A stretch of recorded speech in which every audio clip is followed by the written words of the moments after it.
Hello and welcome. We're coming to you from New York, where world leaders are gathering for the United Nations General Assembly and for the Clinton Global Initiative later in the week. But a new event's taking a different approach to some of the leading issues of today, and it's attracting high-level participants.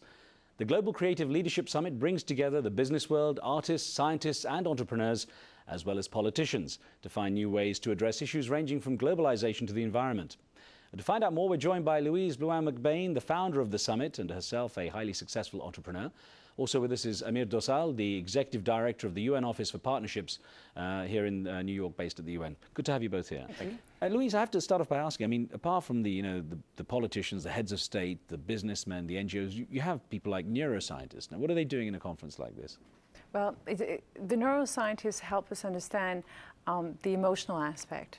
And if you look at foreign policy, you will see how important it is to deal with the emotions of people. So either love or hatred, or trying to convert hatred to love. Neuroscience has a big part in understanding as well empathy and dialogue. So if we look at the Middle East, I think violence is not a solution, but the cross-disciplinary approach of emotion and psychology and cultural understanding is really very key. And it was interesting, I was there and I heard some of these top neuroscientists talking about mindsets and changing mindsets, which of course is very essential in some of the existing drawn out, entrenched conflicts that exist now. What do you want to achieve out of the conference? Well, we just finished the conference. We had President Barroso speak about Europe and the complexities that they're facing with the culture. First of all, our first goal is to have a better understanding of the cultural dialogue and how that is important. I especially love the Middle East. The Middle East for me is a place that's very, very special, and we concentrated a lot of discussion on the Middle East and Africa and poverty. We believe that the Middle East, a lot of the culture is probably not understood. And that is one of our major concerns. We need to get more understanding of what the Middle East is about. We need to respect the values, the belief, the tradition. We need to respect the different civilization. So that is the core of our work. So for the Middle East, we want to make sure there's a correlation in between education and culture outside as much as inside. You see, if you go to Doha, for example, there's some wonderful projects that Sheikh Moza has put together with bringing in universities and academics to have exchange. That's wonderful. Then you go to Abu Dhabi and there's projects with the Guggenheim and the Louvre, and everything is opening up. And I think that problems of the Middle East is the problem of the world. Problem in America is the problem of the world. We can see it a few weeks ago with the real estate crash. And the financial communities around the world were trembling. So we're all in it together. Let's see, I'll bring you in Amir here and ask, where does the UN fit into this? Well, at the end of the day, as Louise rightly mentioned, they all are problems, collective problems. And the United Nations cannot do it alone. We are about member states at the end of the day, but member states need civil society, need non-state actors. And in fact, when you look at the new societies which have grown, they have grown because of the private sector, because of foundations and other members of civil society taking a lead. So this conversation, which has been taking place for the last 3 days, has been excellent. As you rightly said, what's a neuroscientist got to offer? Well, actually, he or she has a lot to offer because they bring together an understanding of how people think, how can we address these problems, and how can we have a better sensitivity of these problems. So culture and development are essentially two sides of the same coin when you think of it. And do you see the UN providing any kind of support on the ground? Do you see any sort of, because some of these areas, obviously the UN has had years of experience, Middle East and Africa and so on. Well, what we got was a very good reaction. A number of people came forward and said, we want to work with the UN. We want to understand how we can interact. There's a group which came to us and said, Teachers Without Borders, for example, said, we're doing work already, but we need a better understanding of what the UN's arrangements are. What's the norms and standards? How can we integrate our efforts with yours? And we see that in 12 months' time, when we come back, hopefully for the next summit, a lot of concrete results will have been shown.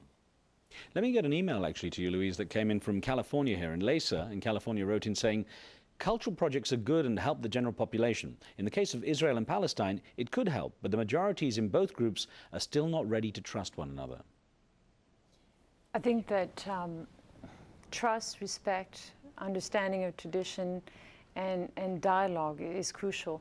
I think there's many things that we can do through the internet and education system. I think that we're all ready. It's a question of how we approach it. But we have to approach it with a sense of humanity.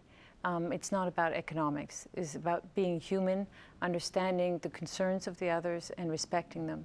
And I believe that feeding people is very important. But you're fighting mindsets. You're fighting, you know, entrenched mindsets of, you know, where conflict has shaped people over generations. Well, I feel that in certain areas in the Middle East where there's poverty, I think that we have a responsibility to help. I know Pascal Lamy is working really hard on Doha, and I do hope that it does go through, because I believe that trade and poverty, education and peace all go together. Trade aid is very important, and we will encourage it and we will work with them to push that as much as we can. So in between the trading blocs like Europe and their support towards international trade in areas like the Middle East, that is crucial as well. I think trade, investment, cultural understanding is major to the decision and getting a better world out in the Middle East. And again, it's not about the Middle East, it's about the rest of the world, how we behave and how we have been behaving. I think that we have had a lot of arrogance from some of the governments, and we've had some lack of understanding. The Middle East is based on, it's a wonderful civilization. It's the heart of our history, of all of us. And we have to look at what is important to the Middle East. One of the things that's very important is pride. So why not respect it? Let me pause and just so our viewers get to know you better, because, I mean, we'll get onto some of the action plans you have. But how did you go from being such a successful entrepreneur with a huge media empire, essentially, into suddenly, you know, I mean, literally flipped into philanthropy and this summit? Well, first, I used to own 400 magazines, trade magazines, then sold that, and then got involved in the art and cultural magazine platform. Why? Because I thought that there would be the globalization of the art, globalization of sort of culture, and that the media part would play a very important role at bridging us together. Then I said, well, I've been very lucky in life. I've traveled a lot. And the best enrichment for me has been to the enhancement of our differences. So knowing how different others are is an enrichment to me. So I said how this has become so valuable in the globalization, because globalization is bringing us all together. We're so close to one another with the internet. We're all going to fight for one thing, is to preserve our cultural identity. So we have to be sensitive to that. Another quick email here that came from René Polman. And René wrote in saying, I think all cultural projects that positively focus on dialogue achieve something. However, the real equality of people is achieved through social interaction more so than cultural projects. Well, I think that culture is the essence of our being. So culture is at the heart of everything. Culture, you see it, cultural understanding in the internet, cultural understanding in the science, in our history, in our architecture. So it's the sort of the DNA, our DNA. So, and I think that you can have better understanding through the arts. You can have better understanding through the internet with dialogue. You can have a better understanding through education system. So there's a lot. And again, I do emphasize that it's not about the Middle East only, it's about the rest of the world. I think there's a dialogue that's very important to be understood, that we're all in it together and we have to work together and have empathy and respect. I mean, I want to ask you, you know, the gathering was quite unique. I mean, there were some heads of state, of presidents and prime ministers, and as well as these neuroscientists and businessmen and NGOs and so on. What, I mean, the UN is also one of these platforms where people gather at the highest level. The criticism of the UN is that often there's a lot of talk and not a lot happens afterwards. And I don't mean that cynically, I just mean that's how people often perceive it. So how, I mean, from your involvement in this conference, how can you see this being different and making a difference? Well, you're right to say the UN is a lot of talk. Often we don't hear the results of the talk because sometimes by talking, in the corridors, you avoid conflict. You make relationships. So we are actually very good at talk, and we're also very good at bureaucracy. But we are now embarking on a road, but a decade plus time ago, engaging non-state actors must help us. We alone cannot find a solution. We have expertise in research. We have leaders across sectors. When it comes to practitioners, we want to learn from others. We want to take advantage of what people like Louise are doing, successful businesswoman, and now a social entrepreneur. We want to work with foundations who are willing to make strategic investments. As you know, 10 years ago, Ted Turner made this huge commitment of $1 billion for the United Nations. He has actually changed the face of the way the United Nations works with civil society, with non-state actors. And his commitment has actually generated over $500 million more for us. Number of foundations, number of companies are working with us. And this dialogue, which we've just had, the Global Creative Leadership Summit, I think will be a catalyst for a new way of approaching things and trying to address problems where you benefit from the neuroscientists, the academic leaders, political leaders.